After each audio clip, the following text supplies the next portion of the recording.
It's entertainment time here at the hangout. I'm just trying to bring a little culture to the group. It could totally use a friendly hangout. So, Yep, back in the day, baby. it's the culture, Daryl. Good hangout. Whatever.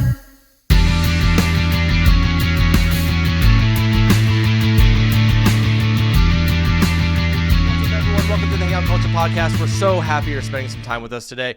I'm James. Gotta catch my breath already. I came in hot. To my left, we have no, hold on. Let me conjure it. The distinguished drinker of dark ale, the Akron ABV Avenger, David Murrin. Well done. Was that all right? Done. I like the, what was it? The what of dark ales? The distinguished drinker of dark ales, I think. I like it. Yeah, That's and then me. the Akron ABV Avenger. I got it out better the first time. To my right, we have the tallest tree in Tennessee. We got the Toledo Torpedo, Tom the Floor, Tom Crane, everyone. Nice. I hate when I'm the only one that claps. Sorry, hands are full. Thanks. Tom's doing multiple things. Tom's back in the producer role. Yeah, he's back in the producer role. Oh, yeah, we do want to apologize for last episode. Sorry about that. I should have caught it being an audio producing engineer. But it's okay. Hopefully our audience can forgive us, and we are back on the right track. It was a fun Utilizing- episode. Yeah, we had a great That's why time. we wanted to bring out and Yeah. you know, if we're laying it all out there, we did another back-to-back episode. It seems like we have terrible luck doing back-to-back episodes because the second episode is always in one way or another. Yep. So there's a secret episode that hasn't even been released because we that was just just turned out not quite the best. not quite not content-wise, but like camera-wise and Right. stuff. Like we're actually Right. speaking of which, we're trying to nail everything down right now. So like we got the Yes. studio like a little bit more upgraded. It's looking good, so we're excited to keep this train going. Yeah, and moving forward, we're still like kind of working out the little kinks through everything. So like right now we have everything set up the way that we think that it's going to look forever. And now as we're working out the kinks with like equipment working, and there's always going to be things that pop up that are unexpected. Yeah. We've had things pop up, but we've been able to fix them in post and not have it be seen. But there's only so much you can do when like the audio isn't recording from these magnificent microphones. Right, we were all hearing it perfectly in our headphones. Yeah, and that was what was deceiving. But yeah, when you do audio production, your ears need to be as good as your eyes because the levels were just like not adding up. And but we were hearing everything okay, so I didn't want to stop it when I kind of figured that out. But yeah, but hey, we're living and learning, We're exactly. We learn from these mistakes, and So with that being said, if you want to support this podcast, if you enjoy this content, please like and subscribe, and we love comments, so comment below. We're going to talk about a lot of crazy today, I think. Yeah, we've gotten a couple comments even recently, like praising Tom for his intro. I don't know if you guys saw that on the last comment. Shout out to my cousin Alex there, doing his thing, supporting the channel, commenting. So we'd love to hear from more of you guys. So anything and everything that we talk about, let us know how you feel. Yeah, Let's hang out. The intro was a lot of fun. It was nice to kind of get the old switcheroo going on and see it from a different angle. Seeing the camera lenses instead of the backs of them. Yeah. I felt like the Verizon guy all week thinking, can you hear me now? Can you hear me now? But it was awesome. It wasn't sabotage at all. Now they know my job is tough. Yeah. Yeah, a lot goes into producing a podcast, and he's back there working his ass off, making it all happen behind the scenes. So we appreciate floor time. Thank you. Glad to have him back in the producer seat. Better hear some sound effects because all mine were so good last episode, but you couldn't hear it. I know. Sucks. That was probably the biggest thing that we lost out of that episode because you were having all those great sound effects. time. Yeah, the soundboards. Oh yeah. All right. Okay. I'll take it. Yeah, it's something. What was that? What was that for? Riz sound effect. Oh, that was a Riz. Okay. Oh. Am I rizzing right now? No, I might have to look that word up. It's just the first one I clicked. Oh, God, Tom. Oh, Tom's gonna have too much fun now. What soundboard are you on? Is it the Russian one? The one that's half in Russian? What was that? That was your bones cracking. Okay, that sounded like a twig being broken. Gotcha. All right, so let's get cool. Yeah, moving on. Tom brought the beer. Yeah, Tom's bringing this beer hangout. for us, so I'm sure he has a little bit of a spiel here to introduce it for us. So last episode, I brought Saucy Brewworks Apple Saucy, which is a collaboration with the Cider Boys. Okay. And we tried it for the first time. We all really enjoyed it. Yeah. So I wanted to try another one. We talked about the green logo on the last can, and so I was drawn to it by the pink and purple. As you can see by me today. Oh yeah, you matched the beer. Yeah. So You matched the beer so well. it just kind of worked out that way. Wow. It wasn't even planned, but I'm really excited to try this. Everything we've had from them has been great, and Yeah. I assume the best for this too. Yeah, I'm Awesome. really excited. I love the name, the Love You By, for their Hazy Imperial IPA. Yeah, love you by 8% alcohol. Yeah. Hazy Imperial. Which IPA. I'm assuming it's Okay. like the Imperial version of their other hazy. But we'll see flavor wise if it matches up. Cheers. Cheers. Yeah, cheers. Hoppy, you know. I'm a lighter drinker, more of a citrus, kind of like Tom. Very hoppy, but you know, with that being said, there's a lot of flavor behind it. You know, which usually it stops at the hops, but this says like it's definitely like a nice sweeter taste with the hops almost. Yeah, those that is very, very hop forward. Which you would expect out of a hazy. Should be a little Right. hoppy. Oh yeah, 100%. No, I think that's actually very tasty, and I don't think that the alcohol content is overpowering. You know, sometimes when you get into those higher ABVs, like all you taste is alcohol and the aftertaste. Right, it doesn't linger. You know what I mean? Yeah. Yeah. I don't think that it really does that. I think they did a great job with this brew. Well Yeah. done, Saucy. I like it. Yeah. I like it a lot. Oh, we need to get glasses to pour these out so we can see the colors. Yeah, I was gonna say that, and this makes me want a pizza or like. It's in the oven, Tom. Tom's just perpetually It's on its way. hungry. After this episode, we're feeding Tom pizza. But no, I took a sip. My first thought was, man, Pizza. pizza. Yeah. It would go It's good with pairing. pizza. Yeah, his like wine pairing, but for this beer is pizza. How funny. Yes. I love it. All right, so good we're gonna for- do a full week recap. I think last week we got Yes. way off topic and only had one. Yes, one recap. I'm gonna give my update last. Well We're all done. sad about I it. like that. Yeah, in looking back, didn't- we noticed that I was the only one to give an update last week. So So maybe you go last this time. Yeah, I'm gonna go last. Because I have a couple things. Yes. And they're all just short but fun. Yeah. Want to give a shouts out to my update topics here. I'm just gonna go through them one by one. All right, so something I usually update that come included in my update is a movie I watched, and me and my fiance just watched this movie Begonia the other night. It's a wild movie. It's Okay. It's weird and wild. It's What's the genre? the Is it like a genre horror is or- like thriller, sci-fi, horror. Let me see if I got that right. Oh, jeez. Begonia. So the premise of this movie is this guy and his friend or brother think this CEO of this big company is an alien, and they Okay. kidnap her Pretty wild and claim. conduct experiments based on their hunch. And a lot of research, I'm sure Reddit research went into this. They I think they brought up Reddit a couple times.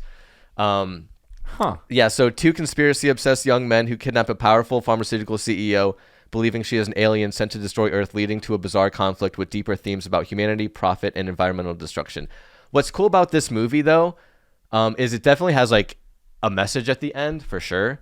And Okay. I was gonna say something else, but yeah, it's wild. You just never know where it's gonna go. And also, yeah, this is what it was. Their mother was a test subject of, I think, one of their drugs, and it didn't go so well or something like that. So Okay. so in the movie, you're like, oh, these guys just have like Like a vendetta. a big chip on their shoulder. Yeah. Yeah. And they want to seek revenge, but also like they did a bunch of research. And the guy that plays like the main kidnapper is actually very intelligent. Like he doesn't sound stupid. Okay. He has all these facts to back up everything he's saying and all this research and stuff he's dug into. But it also sounds like a conspiracy theorist. Okay. But the ending is wild and everything's super weird. So So what would you give it out of 10? What's your I would give it James an 8. rating? I was on the Rotten Tomatoes train. I saw it had an 88%. I would give it an 8 out of 10. Okay. It was a good movie. Okay. All right. Yeah. So that's Begonia. Okay. and one more thing we watched is the P. Diddy documentary. Have you how guys seen the great. P. Diddy documentary? Yes. I have. You have? Yeah. I've just seen memes and like little snippets. I haven't watched the whole thing. Dude, Oh. it's wild. Dude, It's it a is pretty insane. wild. And all I gotta say is P Diddy, P he did. Clip that, right? Everyone's saying P Diddy, he did. Like what? Is this thing on? Check, check. No, he. It seemed like he did everything. Yeah. Well, He was involved with pretty much all the bad. Yes. So the main takeaway that I kind of had from that, and being that we are currently in the process of making a documentary, No, ain't no party like a Diddy party. So That is true. Ain't no party like a Diddy party. you can definitely tell whatever narrative you want in a documentary. With that Yes. being said, I think that he is there's a very, very good chance that he is guilty of everything that he's been accused of in the documentary. It's just that you can do I don't know. You can do a lot. You can make things look a certain way. And my biggest thing with it was like, Are you defending P Diddy right now? no, Is not this at all. a hot take? Not at all. Not at all. But you are right. Documentaries can really shape a narrative. Yes. And the other thing that I thought was interesting was that the whole thing is produced by, or like the whole thing's coming out by 50 Cent. 50. And it's so interesting, like, how did 50 get this footage? Like the opening scene in the whole thing, he's like, who was filming that? Because he was in a hotel. Like and he's there's- openly talking about like strategies and plans to go through, like right after he's sentenced in the opening scene. And it's like, how did 50 even get that footage to include it into a documentary? Yeah. And I don't know. The whole thing's just funny to think about because like 50 seems to have like, he seems to be like a little bit of a puppet master and like one of those guys you don't want to get on the bad side of because he'll ruin you. I heard he got, like, I didn't watch it. I just kind of heard people talking about it. But it says that he got that footage because of like a financial dispute with one of Diddy's videographers. So he had hired somebody to film for one of his own projects. And you're talking about Diddy because I did think that I heard this. Diddy was wanting it filmed. Yeah, and so it's kind of like when you lose your storage unit and they auction it off. I guess they kind of had all this footage. So 50 Cent came in, bought it up, and then produced it. Interesting. Oh yeah, okay. No, that kind of Yeah, makes so sense. he owns it all. I never understood why P Diddy was so popular, but actually watching this documentary, he was an A&R guy. Yeah. But as soon as he got famous, like the thing is, he was always a caricature of this persona he had. Like there's not a real person there. Like the whole documentary, I just want to see some sort of something to humanize him. And there was nothing. And you know what's crazy too is that I see the same nothingness in his son. Like, I don't know anything about his son. Well, they show Was it he in the document towards the end. Like he Okay. was definitely. Oh, you're like, right. You Yeah. can see he could very well follow down Yeah. the exact same path because like they were like best friends. Some of their conversations that they have in the documentary was just like, oh, he's been well groomed to do the exact same thing and strive for power and nothing but power. And he's got a hell of a like starting point. I mean, no matter what happens to P. Diddy himself, his empire still lives and his name still holds a certain value. Not anymore, dude. I think anyone that is. You don't think his children? You don't think his children are set up? Like, you don't I think don't they'd know. have a That's better yet to chance? be determined. I don't think he has much of a career after this. I don't know. The same I don't think his people name- that made Diddy or the same people, that made Diddy what Diddy was, still exist. So if he's following down the same path, those parties are still going to be orchestrated by somebody. They're still going to be sought out by a certain group. Like he could definitely take the reins. And I don't think anyone's going to want to be society- associated with him. Maybe not. But I don't Like think blacklisted? That, his stepping stone to doing any of that is far greater than I think the average. So Yeah, he seems super manipulative. That comes across as obvious. yeah. But it's so weird because a lot of famous people, like, they get famous kind of being themselves, and then they get wrapped up in that and become a caricature of that all the time. And so they had time to develop their career and, kind of impersonate themselves, in a later date. But what I find fascinating about P. Diddy is, like, from that documentary I got, like, he just went from A&R and he was always jealous of his artists and all this stuff, getting all the spotlight, and he just wanted some of that. And then he just created this persona that didn't ever have time to develop. He's like, I just like this. I just like women and, you know, cars and money and blah, blah, blah. And that's it. Like, there's no come up or backstory. Like, I know he was like a backup dancer for a couple of videos and Well, he put himself in music videos. yeah. Well, and that was the thing. Like, I grew up with a little bit different of an experience because like, in rivalries, I felt like you have to choose sides, right? Like Nike, Reebok, Britney Spears, Christina Aguilera. Sure. East Coast, West Coast. So it was always, I preferred the West Coast. So for me, like, Puff Daddy was always kind of goofy. And so there's always that famous, the comedy, the awards show where Snoop Dogg and them are calling out and saying, you know, if you want, or Suge Knight is calling them out saying, oh, if you want your producer all up in your videos, dancing, trying to get the credit. Yeah. So I don't know I'm sure they probably brought that up, but that was always kind of the thing with him, was that he was going to be placing himself and trying to gain that spotlight as well. Right. Yeah, exactly. And people called him out like, I didn't want this guy in my music video. But I didn't know how instrumental he was. I never associated him with the Tupac Biggie murders or anything. I never like put Diddy there, but then after the documentary came out, I'm like, oh my God, like, how has he not been tried for this at least? Or there's pretty much a lot of evidence. With Jennifer Lopez, the other, it's been multiple things. There's a lot of badness that floats around all the time. I don't know how he wasn't locked away after seeing the footage of him dragging what's-her-face through the hotel. Was it Casey? Cassie. Yeah. It was like, that was hard to watch. That was hard to watch. Like, how was he not locked up at that point? And I think that it's just a great example of, like, if you make enough money, certain laws don't apply to you. Exactly. And just one more thing, and then we can kind of like go off the, you know, we do another topic.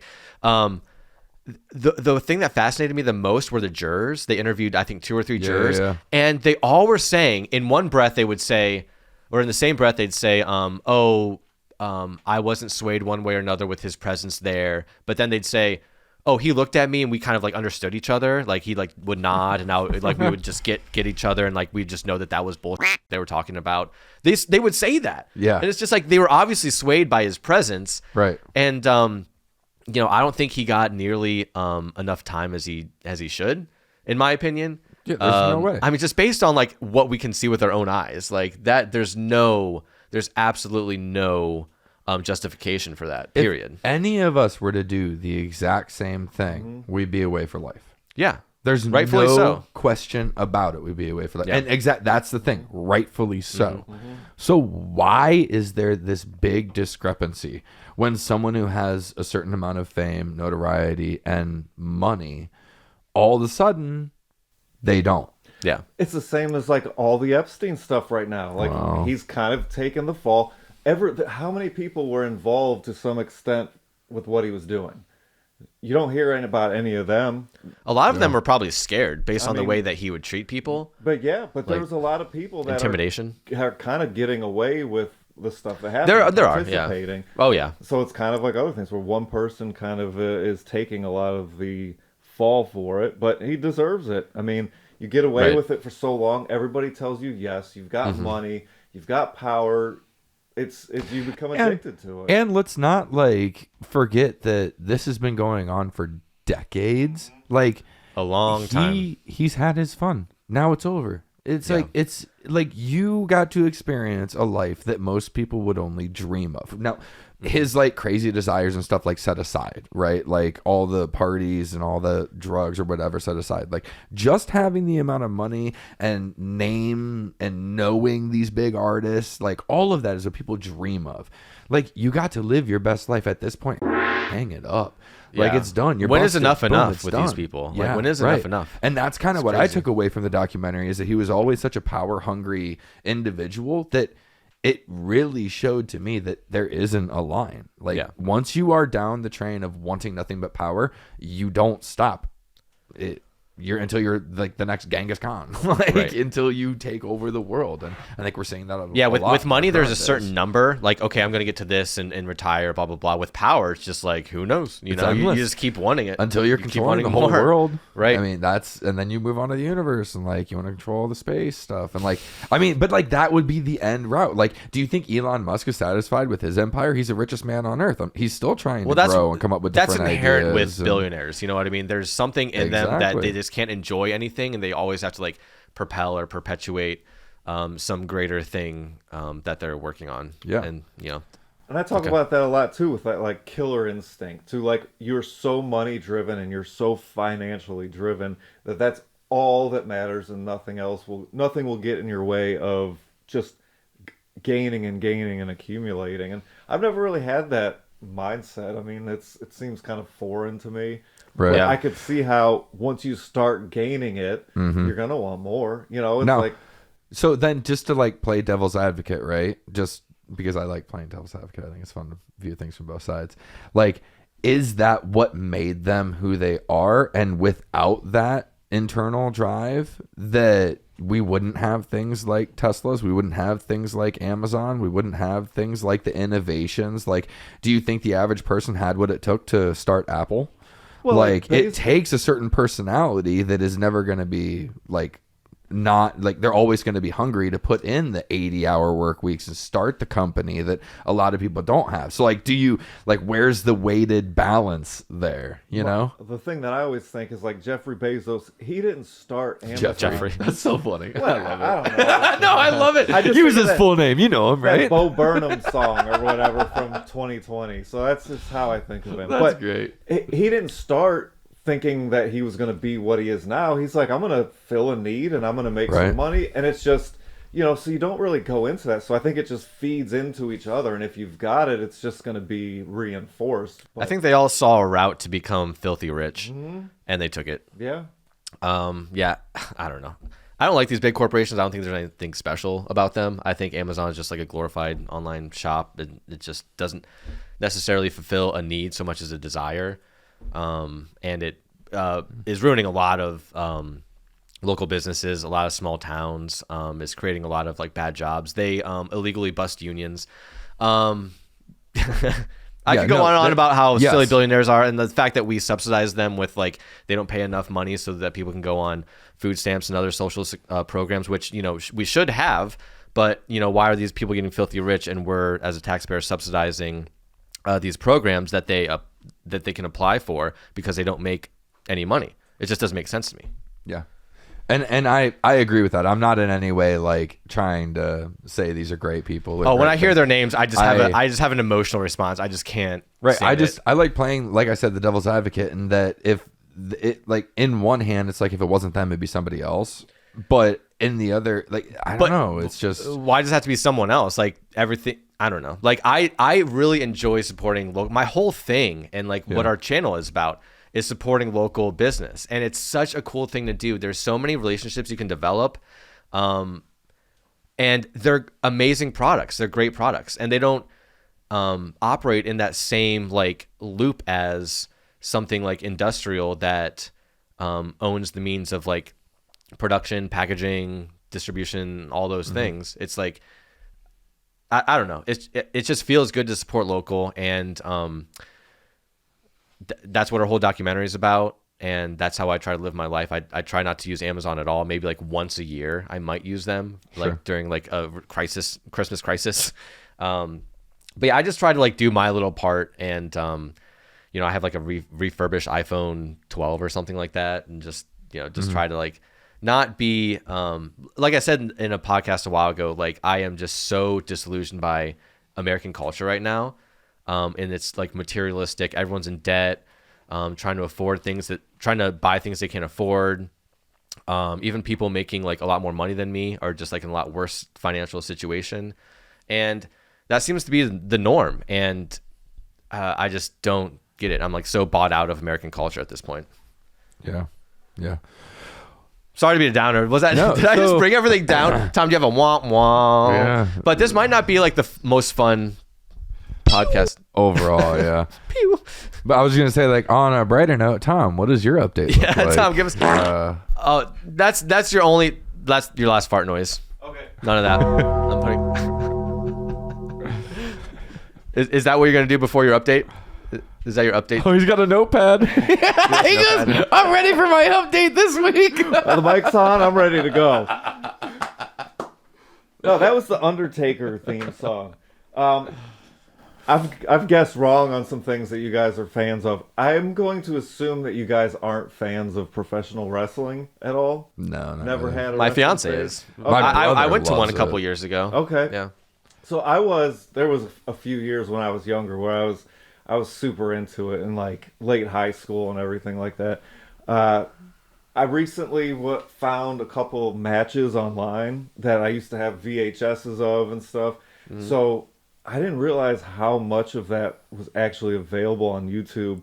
So I stayed up a lot of nights till like 2 a.m. watching like tables, ladders, and chairs matches from 2000 and Hell in the Cell with Mankind and Undertaker, and kind of reliving some childhood. Mm-hmm. I had a feeling I would be the only one this would resonate with, but Well, I know we all nerd out about some things, and so Yeah. Yeah, Well, wrestling is not my forte. Yeah. I did see that one of the bigger figures in wrestling, John Cena, just had his last match.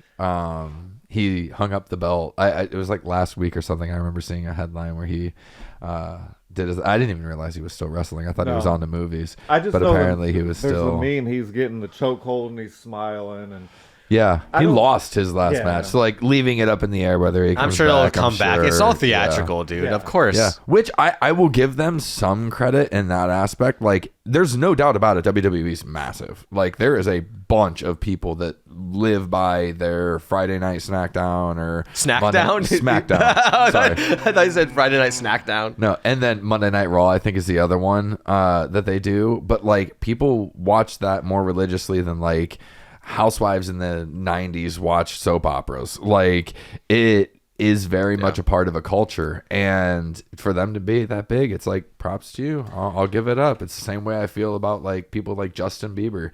Like, you made the money, props to you. Like, I mean, whatever you do, I can feel however I want about you as a person and how you got there. Like, that is irrelevant. Like, you found a way. Like, well, it's cool. They have a documentary on Netflix called Unreal, and it's all the behind-the-scenes stuff, the storylines, and all that. And to be honest, I couldn't name you any current wrestlers. It's something that was probably 20 years since I've watched it. It just so happens some nostalgia, I was looking. Oh, I bet you for get a and lot of everything. that. Yeah. Oh, and it was so fun, and it brought back a lot of good memories. So I did that. The other fun thing we had was when we came back from work shutdown, we had our gift exchange, and it was cool. It was kind of after everything else, and we all came back and we were there, and they set the themes as seen on TV or thrift store finds. So there was a couple places I wanted to get something cool vintage, but I ended up kind of taking Trent to Goodwill, and we just said, like, what's the most random way we could spend $25?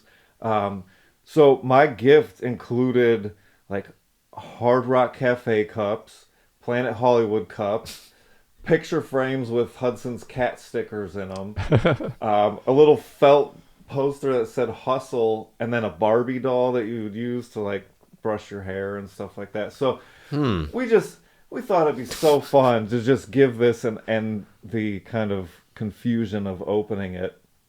And then I got their crab hands oven mitts, and Hudson took them, and he has been using them all day, sleeping with them, trying to eat with them. So I've been telling the person at work, I was like, you have no idea how great that gift ended up being. That he's just all day walking around. And then I pinched his mom's butt. She screamed, so he's been trying to do the same thing, and she hates it. takes after his dad. No? Yeah. So WWE and crab hands. Absolutely. Highlight of the week. Typical. That's fun. Yeah, sounds like an average week, no? Oh, how fun. All right, well then I guess I'll get to mine. Make it quick. Yeah, I will. There wasn't a crazy amount of things that happened. But you saying Goodwill actually reminded me. my aunt-in-law, we just celebrated her birthday, and she did a B-52 themed birthday party. And are you guys familiar with the B-52s at all? Isn't that what we used to bomb Iran with? I was gonna say the bomb. The band. Oh, my head's in another place. B-52? Yeah, they have Love Shack. Okay, yeah, I know that the song. B-52s. They're very distinct. You either like them or you don't. They are my aunt-in-law's like favorite band. So the whole theme was like dressing up as if we were like going to a party back in the day. So what era? This was 70s, 80s? 80s, I think. I could be way off. I think it was the 80s. Oh, 90s. I can't tell if these are like recent photos. 90s pop. Oh, geez. Oh, Tom's looking at WWE stuff on the job. No, these guys. And some of their music videos are literally the funniest thing ever. It's real goofy and almost like cartoon-like. Oh my god! Like when they were like, she had them playing in the background at the party, and like to see some of the like the transitions, like the first times they used like the swipe transition in these music videos. So we ended up going to Goodwill and buying like our outfits there, and it was so much fun. Goodwill is the perfect place. I want to see some more of their songs because they have a couple Rome. hits. Can you scroll up just a little bit? So the B-52s that have Love Shack also do Rock Lobster. Rock Lobster is one of their more famous ones. Give Me Back My Man, Rome. And these are like all in the 80s, 70s, and late 70s, and late 80s even too. Yeah. 93. Good stuff. If we were Legal allowed Tender. to play music. I know. I would love to show you like Rock Lobster. I think you would recognize, even though you don't recognize the title. Yeah.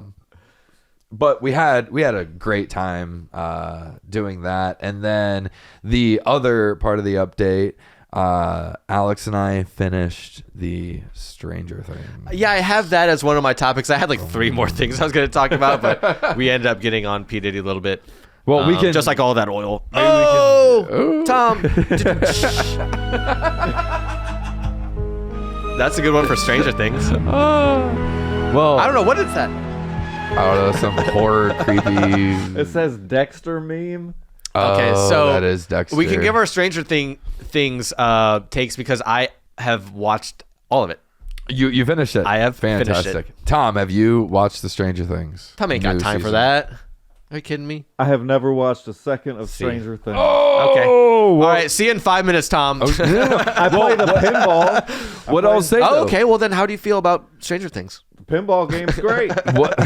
what I will say though is after watching the last season with all like the flashbacks to like season 1, season 2, where they were showing them much younger, my brother is in the same boat as Tom, where he's never watched an episode. And But he's played the pinball. I don't think he's played the pinball. But I almost envy that, because being able to watch it from beginning to end, you know, like how you would binge watch something on Netflix, would be so gratifying. Like, it was almost a letdown that I've waited so long for this season, because like when they were bringing up key characters like Eddie, I was like, oh, like I completely forgot about Eddie and how instrumental he was. Yeah, he was a pretty big in character. that series. And speaking of which, you know, the bats in the Upside Down, no bats this season. Oh, sorry, spoiler alert. If you haven't watched... I missed that. I didn't pick up on the bats. There was like no one in the Upside Down. Again, spoiler alert, if you haven't watched, just fast forward maybe like 4.5 minutes. But yeah, there's like... My take on it is that there was no demogorgons in the Upside Down. There was no bats in the Upside Down. There was no real danger in the Upside Down. They were kind of just around in the Upside Down, and then the Upside Down became the right side up, and then boom, it's over. That's great. No, seriously.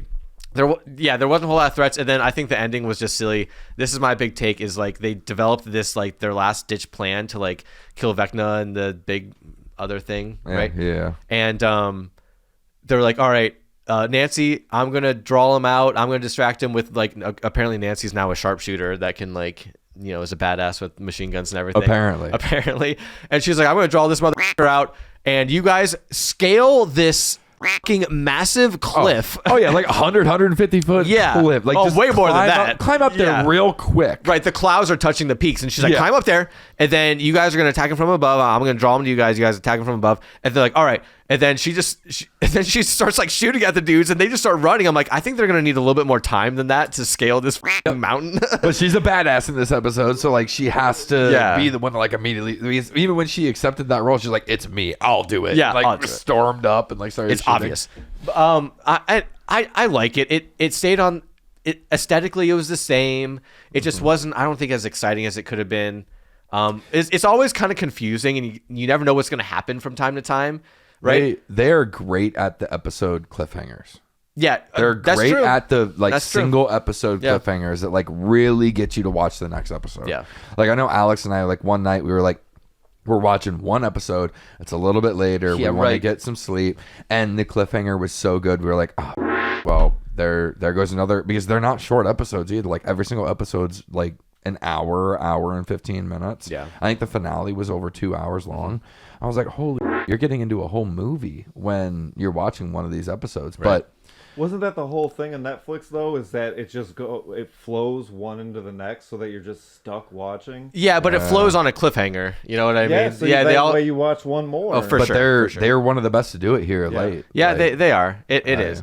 So my take slightly on it. So I heard one take that I'll get to at the end, but then my overall take, I really liked it. I thought that their ability to write the story was just off the charts. I loved the scientific aspect and like how you figured out what the upside down was. I like the fact that the upside down was a bridge between the worlds colliding or whatever. Right. So are we gonna because I'm okay with ruining. Oh, I things. said spoiler alert. Like, Okay, spoiler. Well, yeah. I said fast forward 4.5 minutes. I love the fact that it was a wormhole. Like I Yeah. loved Dustin figuring it out. I loved the like. Spoiler alert. There we go. I loved the multiple storylines happening at the same time. I thought they jumped around really, really well. Cinematography on it was great. I thought it was just really, really well shot. Yeah. And then the second part, which like I don't know, is what it is. I saw a statistic where one of the characters, Will, who's like a pretty iconic character, in the finale, he comes out to everyone as being gay.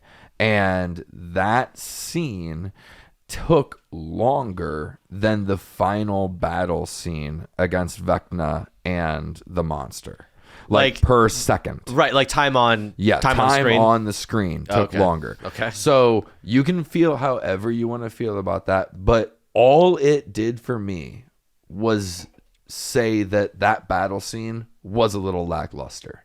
You're building up 5 seasons worth, and the whole right. scene only took like a couple minutes. Yeah. Like, and even Vecna being speared in the back, and then like the mom coming up Pretty and chopping his head off. anticlimactic, yeah. Yeah, I was just like, where The was chopping I- was cool because she like how many times did she had to?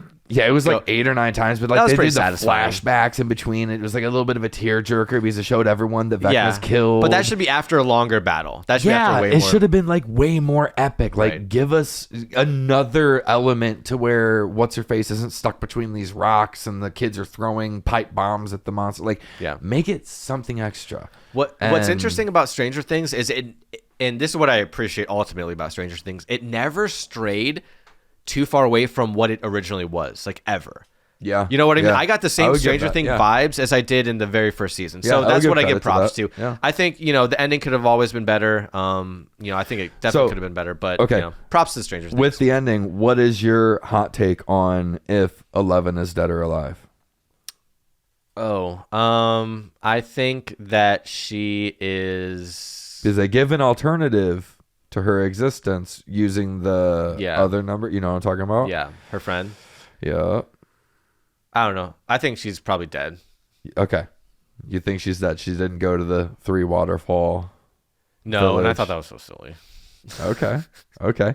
See, and then, I think she's still alive because I'm like a glass half full kind of guy, and I love the idea of them bringing back like another season or something where like she makes her way back, because I love the way they set it up with Holly and playing Dungeons and Dragons in the basement, and I could see that storyline. Maybe they do another series. Oh, I'm with sure they're that, gonna do another whole thing, and then with 11 those can people. come back in that. Is my thought. That's true. That's true. No, yeah, that makes sense. I want to say one more thing that I totally forgot about. yeah. So yeah, that's Stranger Things. That's our take on Stranger Things. Yeah, and I think that was pretty much the gist of my update. Tom's looking confused, but Well, I was saying something about a fan theory about a season or episode 9. Oh, no.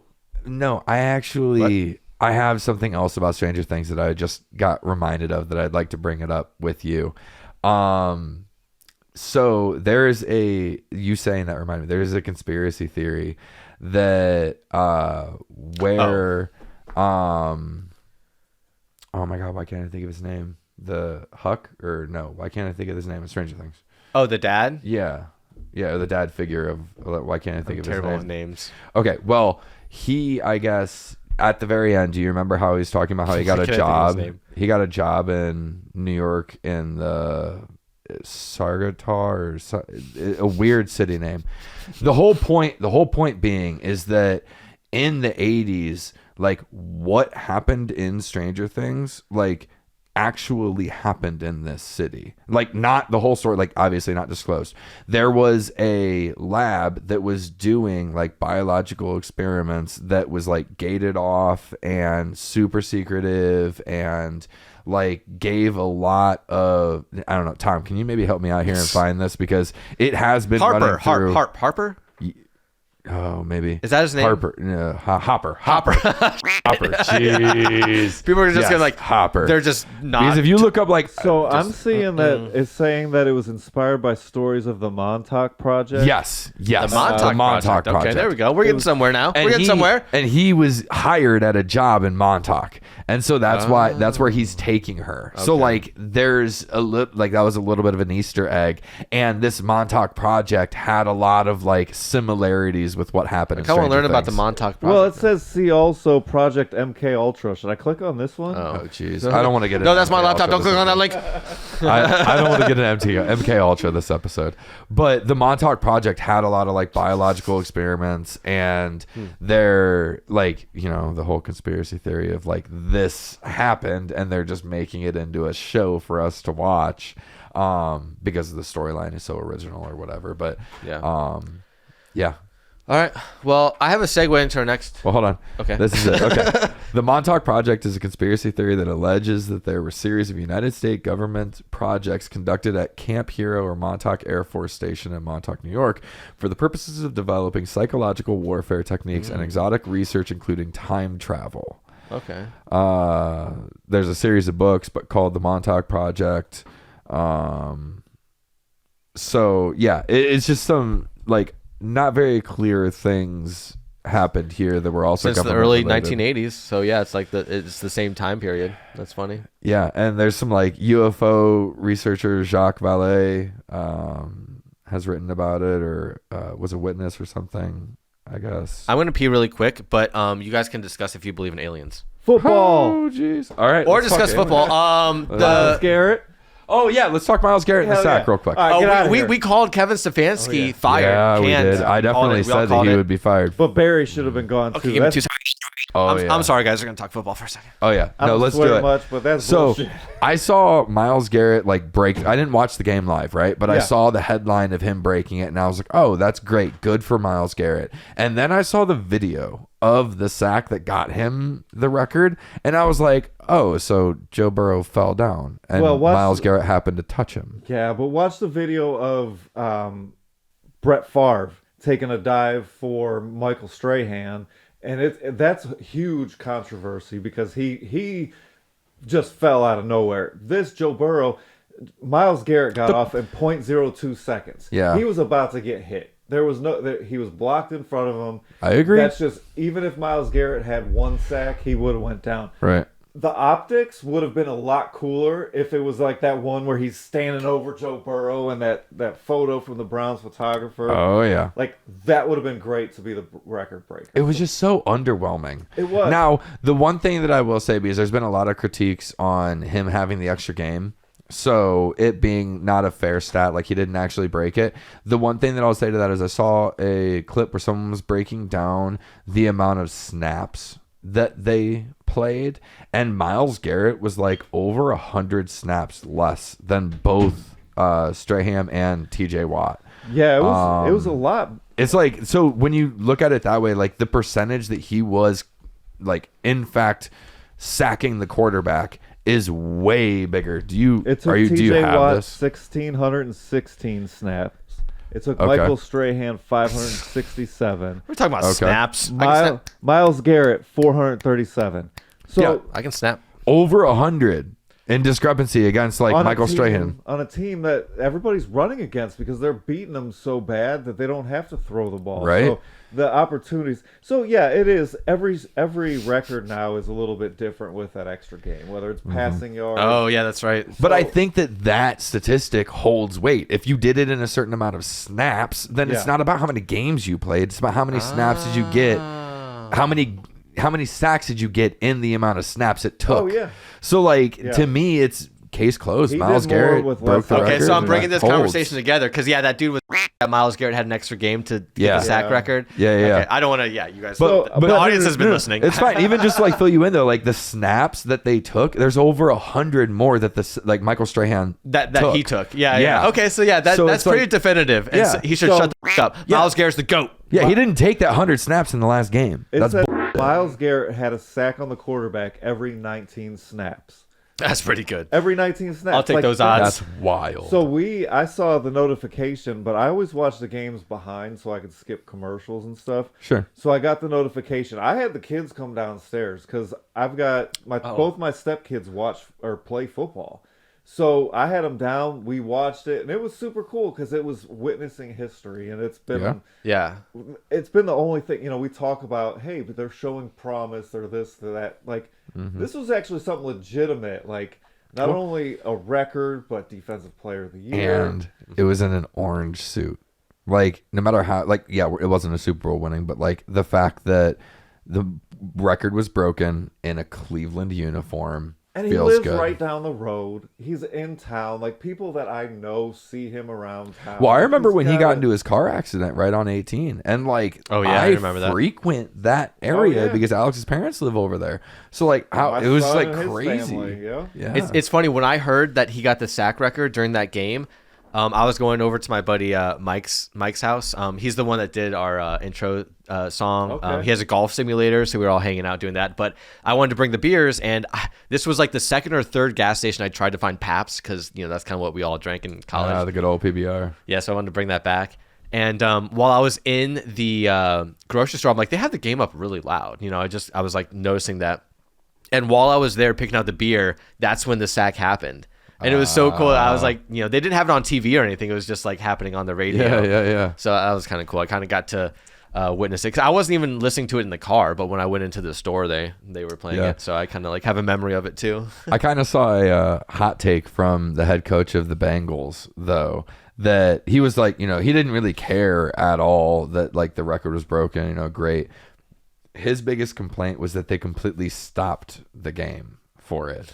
Like he was like, why did we have to? Like he wasn't told that they'd be stopping the game. When Yeah, I'm they sure that's did what that. made them lose. Well, I don't think he was blaming it on like the loss. I think he was just saying This isn't from the game. This is just the best photo from him sacking him. With Burrow Yeah. right beneath him. it was right after he got him. PNZ on that king. The PNZ king. Great. I love the picture that's been floating. Or I think the Browns actually posted it of him at 14, That's and a he's good like picture. flexing, and he just looks already like a man. Like he's already 6 foot tall plus. Like But he's a big nerd, He's such a too. Yeah, he freak. seems like a cool Yeah. dude. He seems Did like you a good see dude. his I think it's his fiance. I think they just got engaged, and it's a Olympic gymnast. Suni Lee. Yeah. Nice. Yeah. Nice, dude. Yeah, it was crazy because like you Oh. see a picture of them next to each other, and you're like, Miles is this ginormous individual, and then to date like or to be then engaged to a gymnast, it's like, how does that even work? Their kids are going to be super Yeah. athletes. I saw that Kyle Manzardo from he's a Cleveland Guardians player. He got engaged, and I actually commented on his because I follow him on Instagram. I commented on his engagement shit. I'm like, yo, inmanproductionsohio.com. We would love a Manzo wedding. There's been like yeah, 3 wouldn't that be Guardians cool? in the last couple. I know weeks. Quan got engaged. Yeah. I commented on his thing too. I was like, Quan, yo, we can do your wedding. Oh yeah. Wouldn't that be photo cool? and video. All right, so we're gonna pivot. All right, we're Actually, done with updates. I have a P Diddy and oh my god, Maduro in the same prison. Yeah. That is one hell of a segue. I did it. It's those two, and as well as the guy. There's one more in there, isn't there? The guy who killed the healthcare person. Why can't I think of his name? Luigi. Yeah, they're all in the same prison. Isn't that something? That's crazy. What a world we live in. It is one of the most unique times, I feel. Yeah, so I know you wanted to bring up Venezuela. Yeah. I love when Tom doesn't know what the sound effect is. And as he's listening to it, he's like, oh man, maybe this didn't work. I just click on it and hope for the best. What was it called? Luigi, no. Oh, it would have been a great. Oh, that was actually Luigi. That's actually hilarious. I just didn't like it. Just didn't connect in my head. Click, yeah. Oh yeah. No, that's not it either. Oh yeah. Gay Luigi. We'll work on it. We'll find a good soundboard. We will. All right. So I know you wanted to talk about Venezuela. It is crazy, and I mainly just thought that it was a topic worth bringing up, worth us covering, because it is so relevant to the average person's life. So it, I think, is being sold in one way. Are you saying so irrelevant to people's lives like Venezuela is? No, I think that what's happening is relevant to people's lives. Okay. And, I don't think, because of the one thing that I think this administration has done, unfortunately, exceedingly well, is constantly having something happening that it makes it really hard for the average person to even keep up. So when, in my mind, international relationships shouldn't be something that the average American has to think about on a daily basis. And this entire year, I feel like I've had to keep up with the international relationships that we've been essentially torching. And that is where I'm like, man, well, we got to bring it up then. We have to talk about it, because I know I've listened to a handful of hours of different podcasts covering the topic. I know that you're pretty versed in the topic as well. So I wanted to kind of get your take on it. I was talking to Tom on the way up here, and I was like, we're all three going to be very much on the same side. So I thought we'd be able to mesh well and maybe learn something from each other.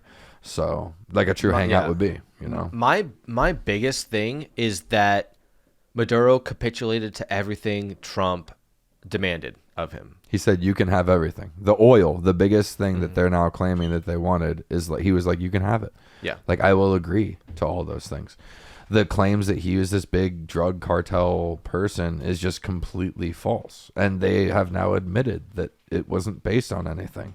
Some of the charges that they're going after are ridiculous. The fentanyl doesn't come from Venezuela. Wasn't there something about machine guns, like owning machine guns or something? Yeah. The dude has an army. Yeah. How are you going to tell a president of a country that they can't arm and have a militia? Yeah. This is ridiculous. And the fact that we just went in, I think that the big thing that stuck out to me was that it just seemed like this massive egotistical move, because it's similar to, back in June when we were talking about Iran.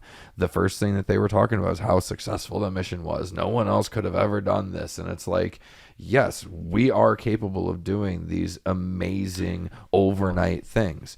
We don't have the capability to do anything longer than a month. I mean, Benjamin Netanyahu's even started already saying that Iran's close to building up their nuclear capacity again. Yeah, they want to strike Iran. He's been already. saying this since the 80s. Their months and weeks. 1995. Yeah. He's been saying the same thing for a long time. So it's, hard to believe. But yeah, it's pretty insane. It almost seems like it was planned with how quick they were able to capture them. I thought the wife was injured or something. I thought that's she had I bandages on or something when they were seen together. And I know, because we both listen to Breaking Point, so I want to say that it came from there, but they were talking about how they were such a tight couple and did everything together, and this would be the first time they were split up, and how tragic it is. But then Well, here I want to say so like I'm fishy. not saying they're good people or like they're great people or whatever, but this is like unprecedented and it's not a great move on the public stage because what's going to happen from this is like China's going to be like, oh, so we can just like swoop in and like take control of Taiwan basically, and that would just completely cripple us. We could just arrest Trump. Yeah, they could come in and Could arrest you Trump. imagine? Could you imagine if another like military had the capability to do that? If somebody just swooped in and just took Trump? But that's the thing. That's what this reporting is kind of like twisting because imagine that happened here, right? There would be people celebrating, right? And then they could capture people celebrating. There would be people that actually voted for him celebrating. You know what I mean? There would be people that didn't vote for him that's like, this is crazy and not celebrating. And then you know what would happen? You know what I mean? A civil war. I don't know. I think we're if somebody, pretty far away from that. I think if somebody came in and scooped up Trump and you had people parading, it would depend on who. If it was another government, that's what I'm saying. But this is the thing. If it was another government, I think even people that didn't vote for Trump would be, fuck that. Like he was our president. I don't give a shit. Like I think it brings together that side of things. Exactly. It would galvanize a lot of people. I think it would galvanize one dude, part, but I think there would still be a whole lot of people that would be celebrating and trying to start like undercoating militias, just like you see in these other third world countries. Elon Musk shared a fake AI video, and it's established now of people in the streets cheering. Yeah, and he won't take it down. Right. And isn't that crazy? Like, I don't know. It just goes to show like this man's type of ego. Like, And when you own the media, you can do whatever you want. I mean, who's gonna not only yeah, he owns that platform. He's not going to take it down for being false. But it's also being sold as this massive W for the United States when like people fail to realize that none of this oil is going to like our gas pumps and lowering our oil. No, it's going to ExxonMobil and big like and gas Chevron. And Chevron. It's going to the big companies. These multi-billionaire people are going to see the break. He's going to have control of the funds, not the U.S. Treasury. Yeah, Trump himself. Well, it doesn't even matter. Like, you know, honestly, like I was so sick of hearing about way before this happened. You know what people were discussing in the supermarkets and my friend Venezuela. It's like, no, that's not what people were discussing. nobody had Venezuela. No one cared about Venezuela. No one had Venezuela. thought about Venezuela in their head. Like we were all thinking like, oh, things are being like we're being like over like basically like inflation is like skyrocketing. People can't afford anything. The cost of education is skyrocketing. Healthcare, like this is like year over year is exponential. And that's what everyone's worried about. And then all of a sudden now we're talking about Venezuela. It's just like one of these like culture war bullshit things to get us off track that like healthcare isn't affordable. It's like now we're talking about Venezuela. Did you see that? Did you see that he's asking for the military budget to be moved up to $1.5 trillion? Yeah. That is bananas. Like if you're gonna talk America first, it's never. What have you done at all? Nothing. I mean, it's insane how much money we're going to pour into other countries and also by depleting all of our own actual defense. Like something that I learned, and forget, I hope that I didn't bring this up. Maybe tell me if I did bring this up and I'll shut up. But if all the hits the fan, like Alex was telling me about her having to do inventory at the jewelry store that she works at, and how imperative it was that like the government has to know where every piece of gold is in the country in an emergency state where we have to, you know, make chips, make military missiles. Oh no, it's even worse than that. Like if China takes over Taiwan, which is the leading and that was what I was facility of chips, like we will have to turn in our equipment to the government. Like you're gonna good luck getting anything more than a 2006 desktop computer. Like they're gonna want all that. You're gonna have to like return that to the government. Well, that's what Alex was saying though, is if it were to reach a point where we were in like a World War III scenario, right? Mm-hmm. Her job would continue happening, but it would be changed in the sense that she would be told by the military, told by the government, paid by the government, what she had to melt down the gold to. She'd be given the forms to put it in. She would become a manufacturer of gold in whatever capacity the government needed it for. She was telling me about how on every single warhead, there's $250 million worth of gold on every single warhead that is dropped. And like you're getting that gold from somewhere, and that money is gonna be good. Fact check me, Tom. Is that what you're doing? Because I'm that warhead's bling no, warhead. That's what they cost. Hey girl, I bought you a warhead that has some gold on I it. was shocked. But that's what they cost. Tom, help me out. I'm looking for a cost. It's not really saying anything per. What's the carats on that warhead? The gold is used in nuclear warheads for corrosion protection, but I'm not seeing the cost. But either way, like, why are we trying to start a war in another country? But this is the best take I heard on it. Okay, so wrap your minds around this. Tom, there's tin foil in the kitchen. I think we should. We're all gonna. I actually just bought some. We're all gonna put it on our heads. But no, this is the best take I heard on it. And I even forget. I listen to so many people that I even forget who said this. But the military-industrial complex obviously has its fingerprints over all of this, giving it the green light through and through. And what this person said was the military-industrial complex is just trying to move the war on terror closer to the United States to basically save on shipping costs, right? So now it's in the Western Hemisphere. It's way easier. It's way more cost effective to do these strikes and to ship all these things closer to a conflict, closer to us where the conflict is, that we can kind of control it. And that's been like because none of this makes sense. Like we talked about at the very beginning, Maduro capitulated to everything.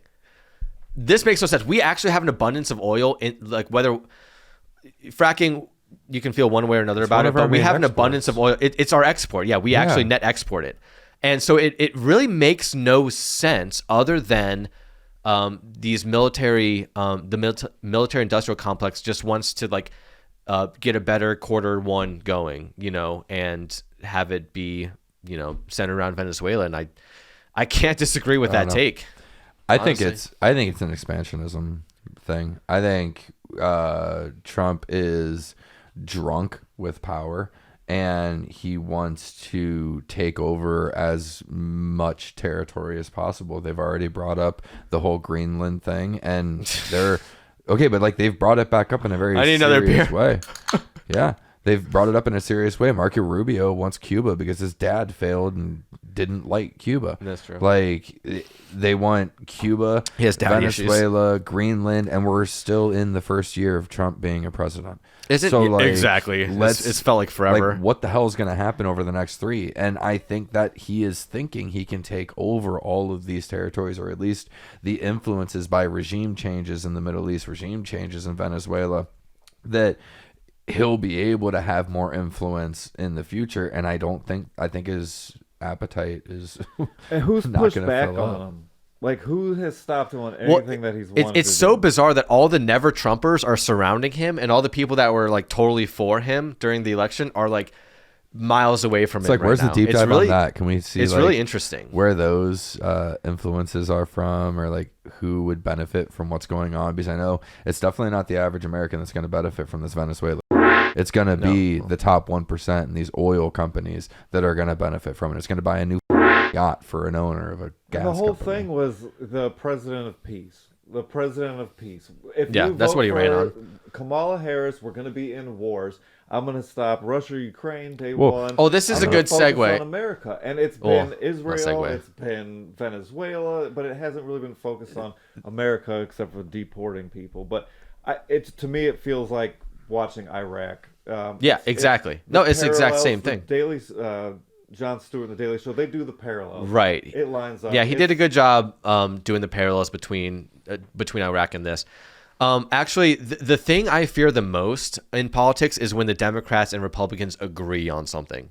That's the worst thing. And it's usually war. So it's Venezuela. You don't see a lot of Democrats coming out and condemning this. And I actually have a clip. The Democratic Party is just an absolute pathetic excuse for a government party at this point. Well, yeah. I mean, they both are. They both are. Well, yes, but like I think even more so. Like if you were to look at like the Democrats Smart since founders know Joe something most Biden has just been an absolute catastrophe.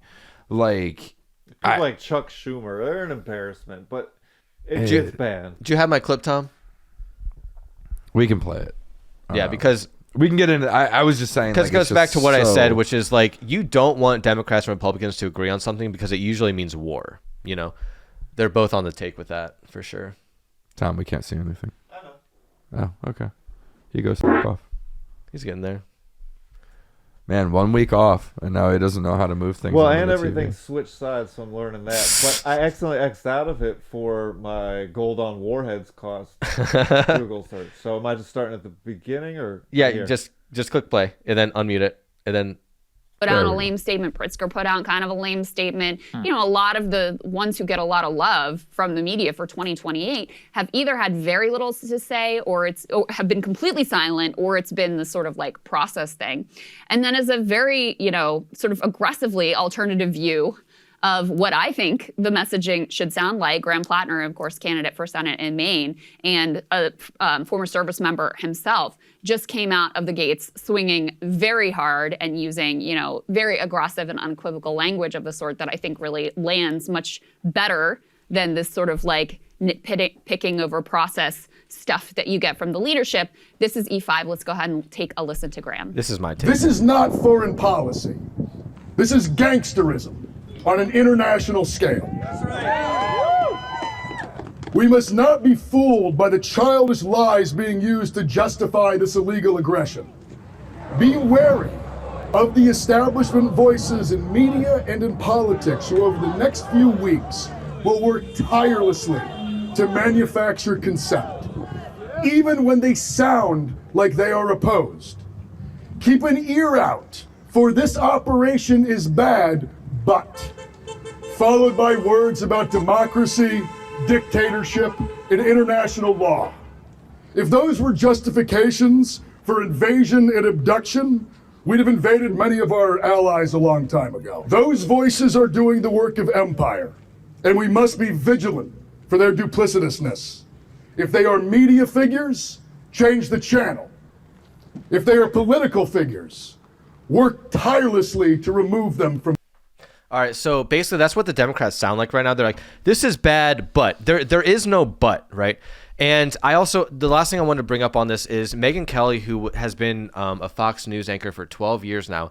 She actually came out and said something interesting. I clipped this, but I remember it as well. But she came out saying like, this sounds just like the Iraq War, because she's like, I was watching the Fox News coverage of this and not one single person threw in a question about this. Like, is this maybe a bad idea? Like, are we maybe on the wrong path, or should we maybe not have done this? She said never once did anyone ever question anything about what is happening right now. And she's like, I will never be sidelined and just to cheerlead one side. And this is Megyn Kelly, 12 years at Fox News. And this is what she's saying independently now. She's like, if I was at Fox News, I know what I would be saying right now. I would know that I would be cheerleading this.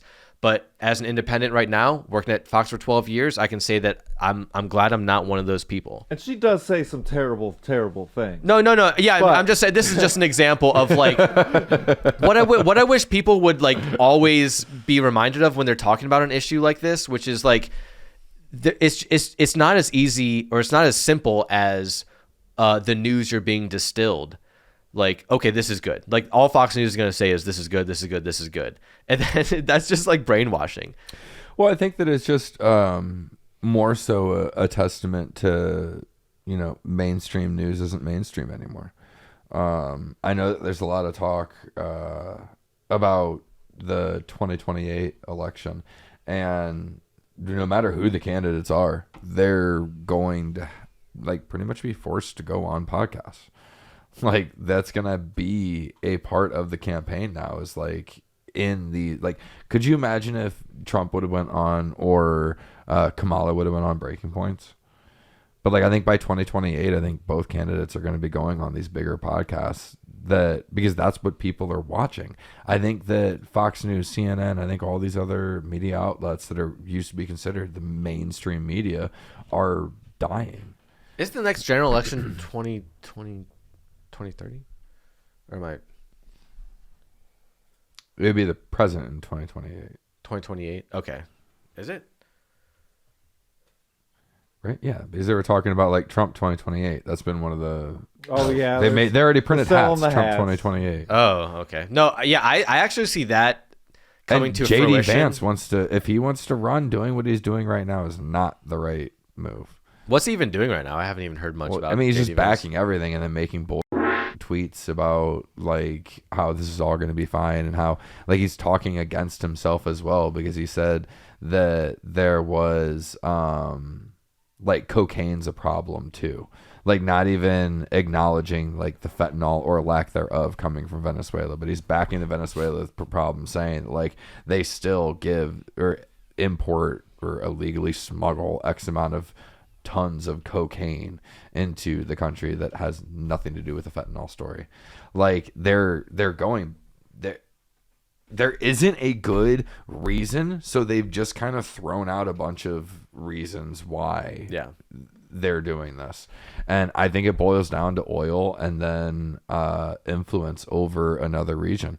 I think that it's personal with Marco Rubio, with Cuba, and I think that this plays nicely for the like overthrow of the regime of Cuba and making it more of an American style Western culture place. I think we're just trying to put our hands in everyone's pockets. And then, like I said, they're talking about Greenland, and like the Russian implications are also on the table with this, because we're taking oil away not only from like, you know, not only just sitting there, but we're going to rebuild oil. That China has deals with Venezuela, like specifically just them on their oil, so we're pissing off China by doing this as well. And then I know there's a lot of talk about the control of the waters around there affecting Russia, and how they are not going to be super pleased about this move either. And like, what the hell does the United States look like to the world? Yeah. Like, what does it look like to the EU? Like, what, we just don't like what this guy's doing, so we're going to go kidnap him and his wife, the leader of another country of 30 million people? Yeah, he's ours. We're just snatch him up. Like, what example does that set? We're the world empire. What the like, lead by example, America. This is not the way to do it. And that's I don't even know what to say, dude. I brought it up like a while ago. Emotional damage. Yeah, I brought it up a while ago that, you know, Trump campaigned on, you know, the promise of peace, and then I said, you know, that he's also talking about boots on the ground in Venezuela, and that was like a week or two before this all happened. I don't know. He's just a brazen liar.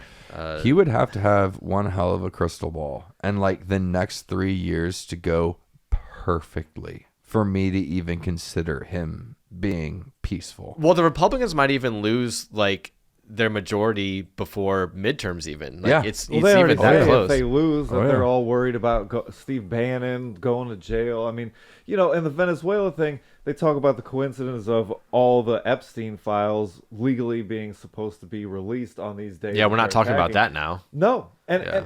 and so that's like my question is like from January 6th on, like what is the point that people push back on Trump at all? They don't push back when he calls people names. They don't push back on killing. You know, I wonder at what point people start resisting a little bit, even his supporters, and stop doing the mental gymnastics to support things that 6 months ago they would have been totally against. And I think it's getting crazy. Yeah, you're yeah, you're I either mean- in a cult or you're a hypocrite. Yeah. Honestly, I'm sorry. I can see both sides or whatever, like a lot of the time. But like, if you're a Trump supporter right now, still rah-rah-rahing, you're either a hypocrite or you're in a cult. Well, it's similar, and I don't really want to talk about this as like a topic because I don't know enough about it, and it's too recent to bring up. But I do know that they were so quick to lie and try to cover up this ICE shooting in Minneapolis. Yeah, and it's interesting that the feds have like told the local police department that they can't investigate this. That's the craziest thing. Isn't that like, something? Come on. It's wild. And like the statements that were released by the government saying that this gentleman was lucky to be alive. That he, because he got nudged by a car. Yeah, Wow. he got nudged by. But that is Yeah. what our I haven't seen the- government is Yeah. saying. That's a story that our government that's right. is pushing, Yeah, and yeah, that's it's crazy. outrageous. Yeah, it's outrageous. It's crazy. So I just think that it and I don't know, I think that's one of the biggest reasons that podcasts are where most people are getting their news from now. Yeah. And they're the more trusted, reliable source, not someone that's necessarily credited as an anchor man or woman on a CNN, FX, or Fox News or whatever media outlet that was considered mainstream. Like, it's not those people anymore. It's Crystal and Sagar. Well, I'm sure our Dave audience Smith. is going to be like, oh yeah, like that makes sense. They're not like consuming legacy media and being like, what are these guys talking about? It's like, no, you watched the video. Right. You saw what happened. Right. We watched like it displayed in 4K. Yeah. Like, literally, let's see what's happening. And then you get to see, and it's almost even crazier that Trump is leaving a beautiful cookie crumb trail of everything through these Truth Social posts.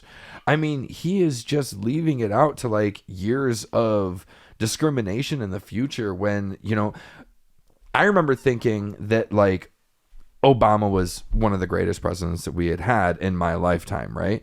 And a lot of the things that have come out after he's been in office have made me think like, okay, so it wasn't as like rose gold glasses as I thought while he was in office. Rose colored.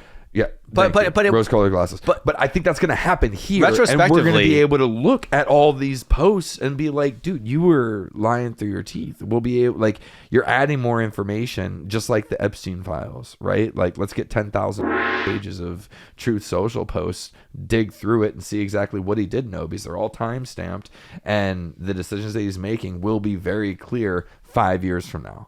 And he's never going to be held accountable. I've kind of given up. Well, I don't think that he will, but that I think that, I mean, what, like, best case scenario, the American people, like, don't let it happen again. Like, we can learn from it in some way. Well, the American people have been lied to time and time again, and it's put us. God damn it. Imagine what that was called. Which has put us in the situation like Obama ran on hope and change and universal health care and all this stuff, and like he did none of that, even though he had a supermajority in the House and Senate. Like, he didn't really change anything. The most drone strikes of any president, whatever, the same old status quo, right? And then, like, I don't blame the American voter. I really don't. I see where they're coming from time and time again. You can just kind of look at it as like the president's portraits. Like, I understand why you voted for him. Then I understand the swing back to him. Then I understand the swing back to him, because like everyone was basically promising like the opposite of like what the person in front of them did. I voted for Trump twice. Yeah. Yeah, the first when I voted for Kamala, that was wild, Tom. It was the first time I'd ever vote Democrat in my life. Well, I didn't vote for Trump, or I voted for Jill Stein, which is the Green Party candidate, and I just know that she was just running on, you know, just ending the constant aid to Israel, like for the genocide, and to basically, like, she basically aligned with like 90% of what I believe in. So I voted for sure third party this time. But what do you do? Like, what is there, like, and this is what I struggle with probably the most, right? I don't agree with 98% of the things that Trump has done. I don't agree with 98% of the things that most politicians do. What is the better option? Like, what the hell do we do? Because anyone who's selling change or selling America First or selling Drain the Swamp or selling that all sounds great, and then we vote for him and we don't get any of it. So what do you do as an American? You just have to look at who it's kind of a boring story, because you just have to look at where they're getting their money from. And if they're getting money from people from entities and corporations and companies that you absolutely despise, you can't vote for them. But there's only so many players on the field. It seems I don't know. I'm gonna sound crazy. I'm gonna sound crazy to everyone, but like, and I get it. But like, you got to vote third party. You know. I just during these times, we would be in the same situation, I think, if Kamala was in there, because she's basically just the same as Trump bowed down to the military-industrial complex. She would have done the same. Like, they would have just both folded to the same type of, you know, pressures. Yeah, but then, like, where does that leave you? Like, that's my whole point, is like, where does it leave?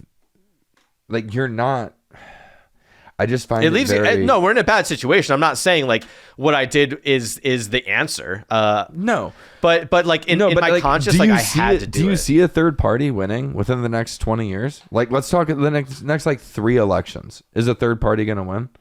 Because I don't see it. I think that's a better probability than someone either coming out of the Republican or Democratic Party to actually make a difference in the political establishment. I would agree with that. Yeah. So I'm left with, I don't think anything changes. And that makes me fearful for the next like 3 elections. Yeah. Because I was a big fan of Obama. A lot of it based on the fact that it was like hope and change. And I was like, in OU when he got it. elected. It was my freshman year. Yeah, it was my freshman year, 2018, right? Yeah. In OU when he got elected. No, And it wasn't 20. Well, it was 2012. 2008. No, sorry, 2008. God, I'm old. You're right. Yeah. It was so 2008 and 2012 because I was able to vote for his. Yeah, so my freshman year at OU, I was at OU in 2008, and a very liberal school, and I just remember like the feeling in the air, like, oh my God, like we're living in this age where anything's possible. Yeah, like basically the hopes and dreams of like the lower and middle class are gonna be like bolstered or like at least like noticed. Basically like the rhetoric is going to be abolished. Like we're going to have basically like America first. You know what I mean? Yeah. Like in all sense of the word, like America first is going to bring that back.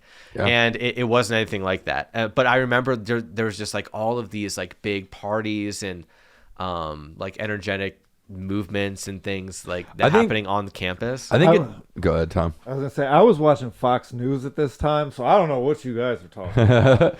Well, I just wanted healthcare to be affordable. That's been my whole thing. I remember it being more of a cultural thing. Like first black president, it made it seem like more things were possible for the person that has always been told it wasn't possible. Yeah, I mean after 9/11 and George Bush having Barack Hussein Obama, yes, like the first black president, I mean it was a really cool thing that we were sold on, and I was like at that point I was too young and too naive to understand that it was all bull, now unfortunately. Yeah, I don't know.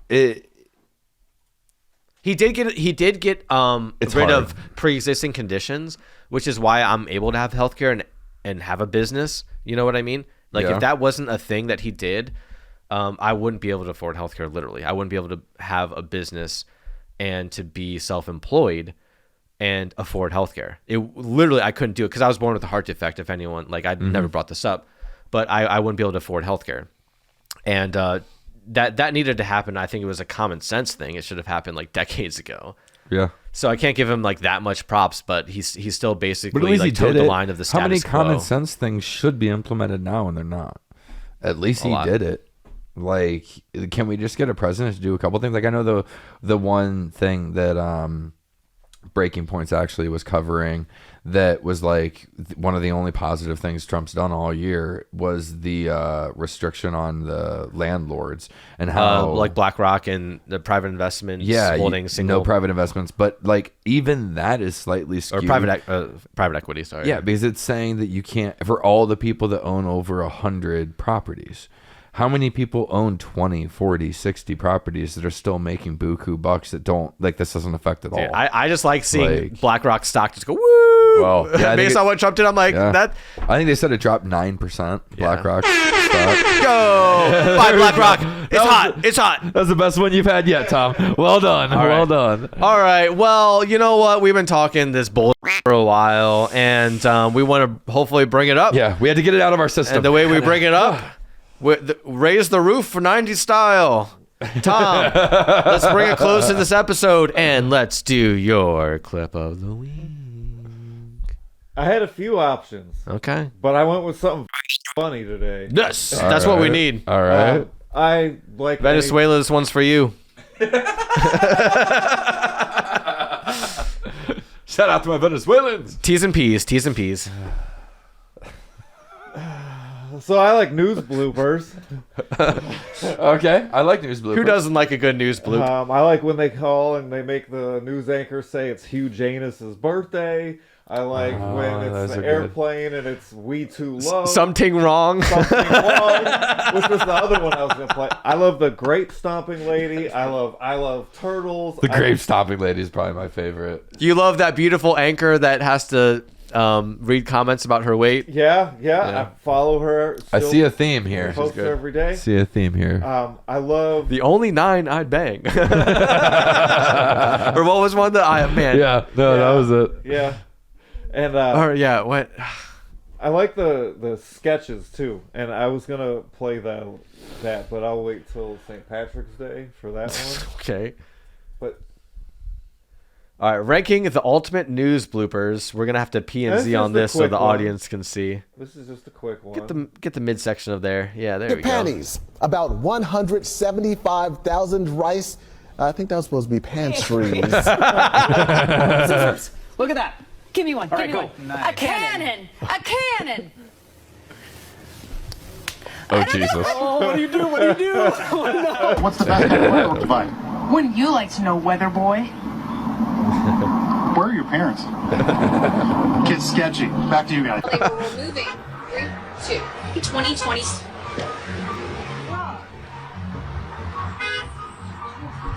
And she's dressed in a Running tight behind me dress. is 8.5 tons of heroin, opium, hashish, and other narcotics.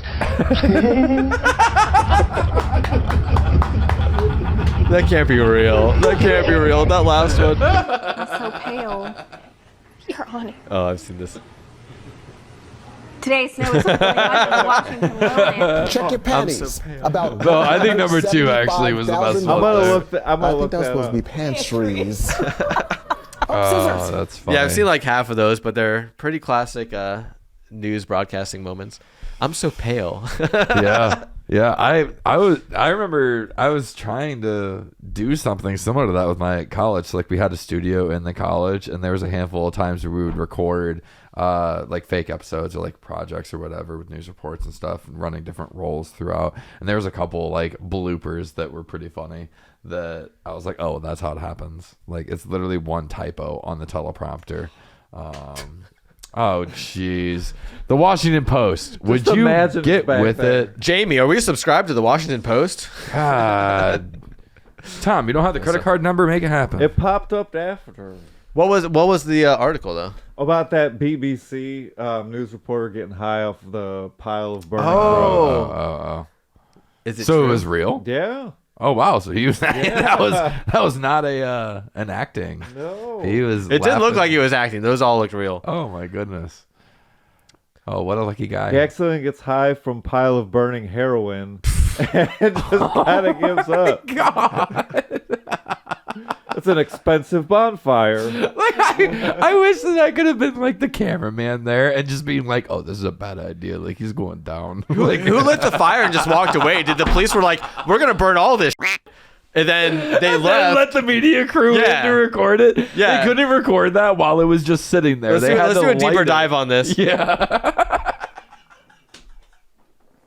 Oh, it's muted, Tom. Oh, Tom, it's muted. Come on. Oh man, you think I learned my lesson? Turn it up. Well, we saw this part. Burning behind me is 8.5 tons of heroin, opium, hashish, and other narcotics. Dude,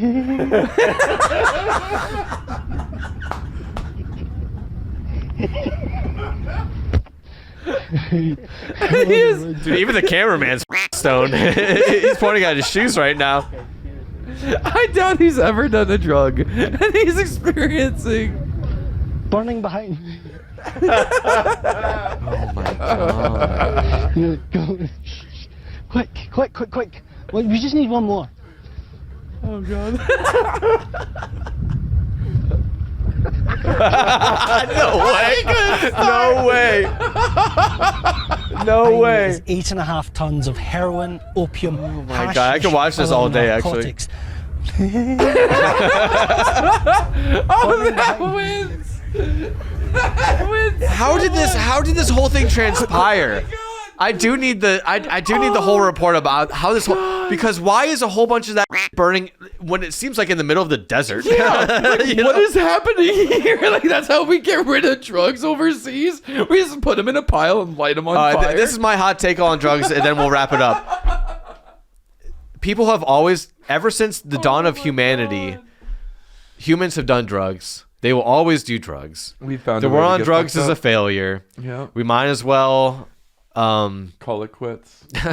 well, basically, sell it and regulate it. Well, so there's it no kind fentanyl of in works it. with like it is. Tomorrow is National Quitters Day for New Year's resolutions. Oh my God! So is it the we should 9th just- already? Yeah. We should just quit.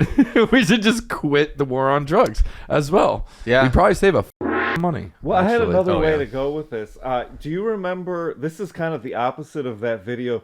Do you remember the video of the beached whale that they blow up, and that it explodes and blubber and everything rains down on the crowds? I didn't even think that was real. Oh yeah. How did we get here? Well, because this is just heroin raining down on somebody. What? So it's just the opposite in the fun spectrum. Now we're blowing up beached whales. All right, so Tom is Tom is talking about dead animals. It's time to close out the episode. Thanks for the hangout, guys. We'll see you next week, next Wednesday. See you Thank next you. Wednesday. Thanks, guys. Have a good one.